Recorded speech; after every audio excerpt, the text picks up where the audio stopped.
चिंतन श्री गुरुदेव दत्त. सर्व बंधूंनो, साधक बंधूंनो, परमपूज्य श्री शिरीषदादा कवडे महाराज यांनी जो संती विसवईला ठावो याबद्दल बरंच काही आपण वाचले. आता त्यात मायेचा अजब खेळ कसा असतो हे सांगितले. मायेचा अजब खेळ.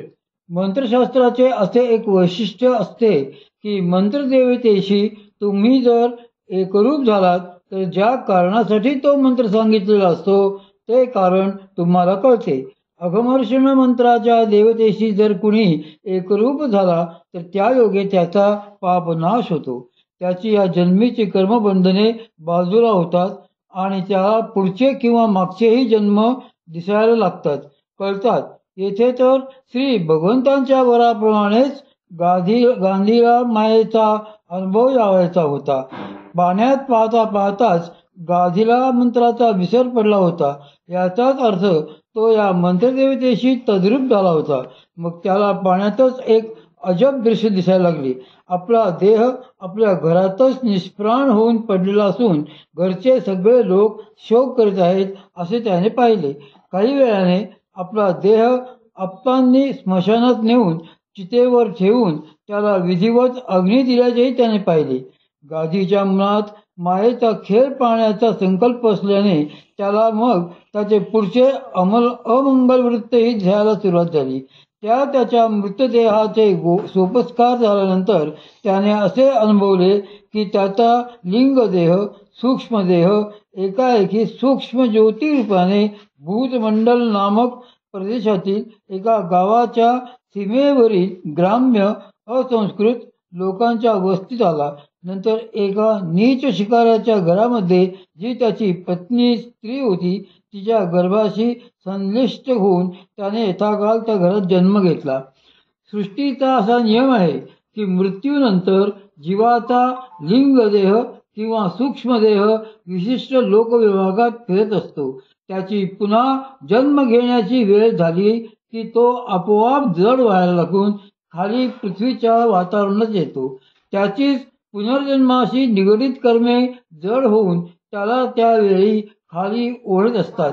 त्याच्या वासनांना अनुकूल अशा ज्या स्थानी त्याचा जन्म होणार असेल तेथे त्याची ती कर्मे त्याला अचूकपणे नेतात.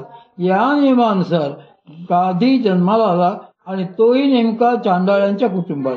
आई वडिलांनी त्याचे नाव कटंज असे ठेवले. तेच तो मोठा झाला आणि पुढे रीतिरिवाजानुसार एका चांडाळ कन्येशी त्याचे लग्नही झाले.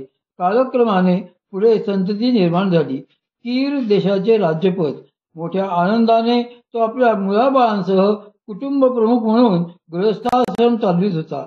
कालांतराने एखाद्या साथीच्या रोगाने माणसे पटापट मृत्युमुखी पडावीत तशी त्याच्या घरातील सर्व लहान थोर माणसे मरून जाऊन त्यांचे घर उजाड झाले. त्याला अनावर शोक होऊ लागला.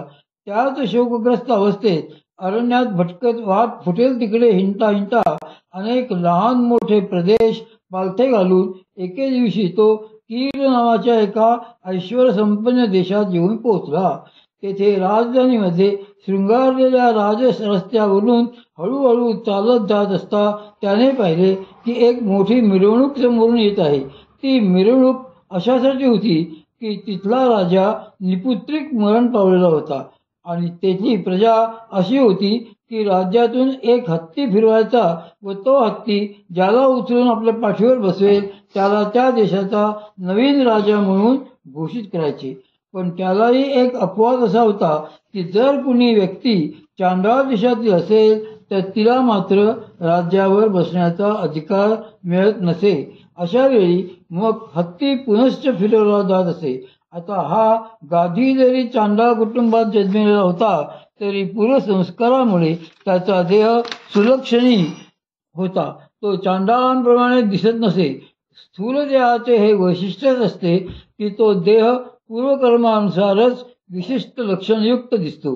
कीर देशाच्या राजधानीतील त्या मुख्य रस्त्यावरून कटंच जात असताना त्याच वेळी समोरून हत्ती आला आणि त्या हत्तीने नेमके त्यालाच उचलून आपल्या पाठीवर बसवले.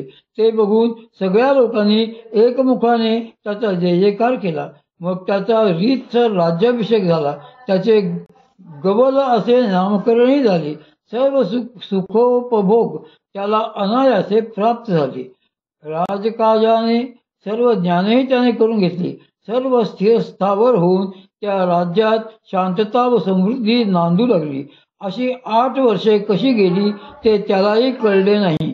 त्यानंतर एके दिवशी त्याचा राज्यातील चांडाळ लोकांनी एक मोठा समारंभ आयोजित केला व त्यासाठी आजूबाजूच्या देशातील आपल्या ज्ञाती बांधवांनाही त्यांनी आमंत्रित केले.